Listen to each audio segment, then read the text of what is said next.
Zaboomafoo and the Krat brothers would absolutely crat their pants if they ran into this motley crew in the jungle. I'm Seth and it's day 35 of the Ticket Stub Movie Club. Today's movie, Madagascar 2. Question of the day, what is your favorite animated animal movie? Madagascar 2 is directed by Eric Darnell and Tom McGrath, the amazing minds behind things like Boss Baby and Megamind. It stars Chris Rock, Ben Stiller, Jada Pinkett Smith, and honestly, there has to be a montage of getting the band back together for the creation of this movie because the entire creative staff from the first Madagascar is back for this one. Is it as good as the first one? Probably yes, actually. The first two movies put so much effort into little background animation things. Things like that don't just actively encourage rewatches, but it rewards them. I know I saw these movies over and over and over as a teen, so I was delighted that on rewatch these have held up so well. Not only did I watch the second one, but I watched the first one just to make sure. There's something to be said about having such a well-gelled creative team be willing to return for a sequel across the board. That means that they had a really good time making the first one, and it's such a rich creative journey that they want to keep coming back to it. By the time we get to the third movie, everyone's back, and we have even more fantastic voice actors on board. I'm not gonna lie, I kind of fucked up on this one. If you're on the Patreon, it's marked as Madagascar 1. I did not look at the dates. I did not realize that this ticket stub just dropped the 2 off of the front of it. So I watched Madagascar 1. It holds up. It's still pretty fucking good. Madagascar 2, also really, really fucking holds up. This is a sequel that just knows exactly what the magic was from the first one. They looked at the response to it and said, we know what we want to pull out of that.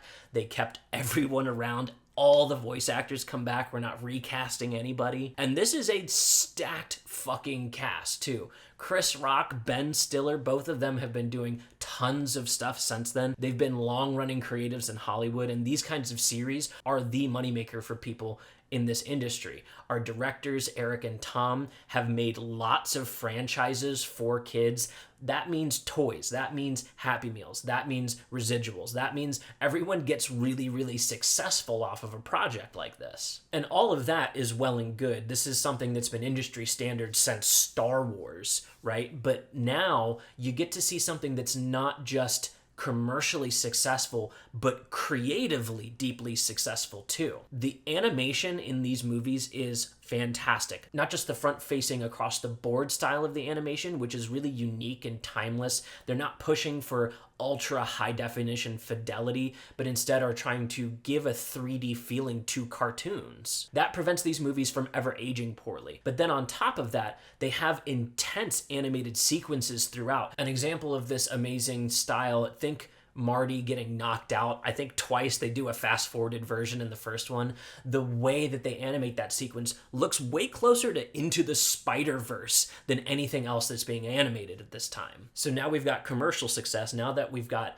great animation, their extra little secret sauce in the background is the background animation. There are bits that are happening while characters are talking, while the plot's progressing, that if you rewatch and don't pay attention to the foreground, but look at the background, there are little animation jokes happening almost all the time. That's the kind of stuff that maybe you lose watching it in the theaters, but when a kid is watching this for the 50th time, when we're burning the fucking VHS out as a kid to watch this, we're doing it to see all of those little things. We're fast forwarding back and forth to get to just the penguin sequences, so then we get penguin short films after this. This movie only has a 55% on Rotten Tomatoes. That is a travesty. It's cute, it's fun, it's got actual character development and stakes. There's a real friendship being tested in this story. We just talked about Four Christmases, where I thought that the character interplay was a little weak for not being willing to be dramatic while also being funny. Madagascar says, no, this is drama. We're doing it all the way. Alex wants to eat Marty halfway through this movie.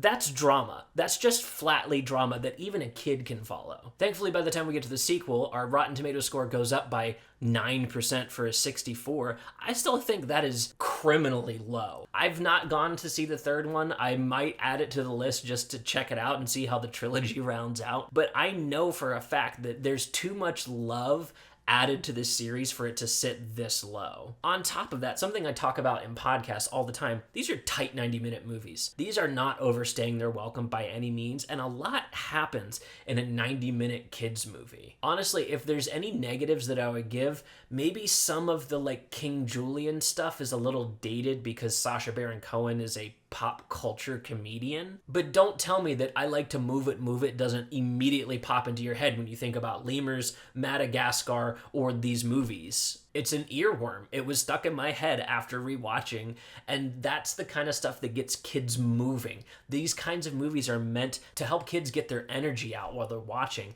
and I can see it absolutely delivering on that. Now, where we go from here for these directors, like I said, is boss baby stuff. I've aged out by this point, and I don't have my own kids, so maybe those movies hold up and are good on their own. I know these two also did Megamind, and Megamind is one of those Tumblr movies that just keeps coming back for always being creative and inventive. That's the talent behind these movies. And I think not appreciating that, I think giving these such low scores because they're not entertaining to old ass adults? Okay, you're setting the bar in the wrong place. All I'm saying is that if I could ever be lucky enough to be part of an animated series like this, I would absolutely adore the opportunity. Even just the genius of the penguin sequences. I think about other animated movies at the time, like Ice Age is doing all the stuff with Scrat, having these little comedy bits. This isn't just funny for funny's sake. This is the entertainment industry's history. Abbott and Costello from ages ago are doing these kinds of bits in old comedy, keeping those forms of comedy around in the terms of the penguin bits, in the terms of Scrat's physical comedy. That is cinema history.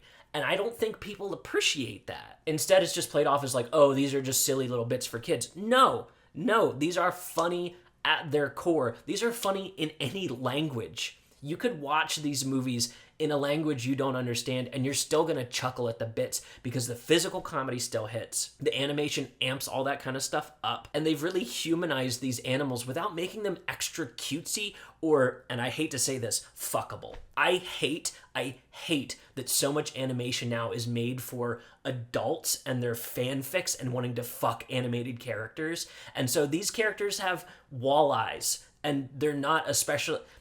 I say that Moto sequence is probably generating its own fanfic.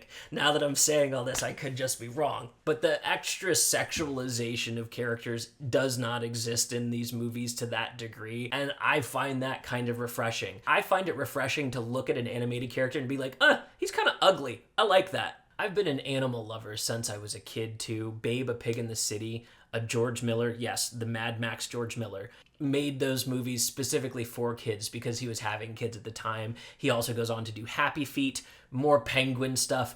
If you've been following this series, I'm pointing out some of these like really odd cultural zeitgeist things that pop out. Penguins was just in animated movies back then. We've done Surf's Up, Happy Feet keeps coming up, Madagascar's got penguins. Where are the penguins gonna pop up next? These kinds of movies have always been fun and important to me. I think animals make great characters. They're worth protecting in real life, and then they end up making really human characters for us to apply ourselves to by embodying archetypes. That's deep writing. Anyways, I should probably end now since I've talked about Moto fan fiction. I've probably already lost you, but if you're still here, join the Ticket Stub Movie Club over on my Patreon. I'd love to talk more in depth about this kind of stuff. I'm going to be going live on TikTok and Twitch throughout the week. If you want to talk to me in person as we go through this, you can find all that in the links in my bio. Our next movie is The Day the Earth Stood Still. Time to brush the ice off of an old Keanu Reeves sci-fi and see how that one turns out. I will see you tomorrow.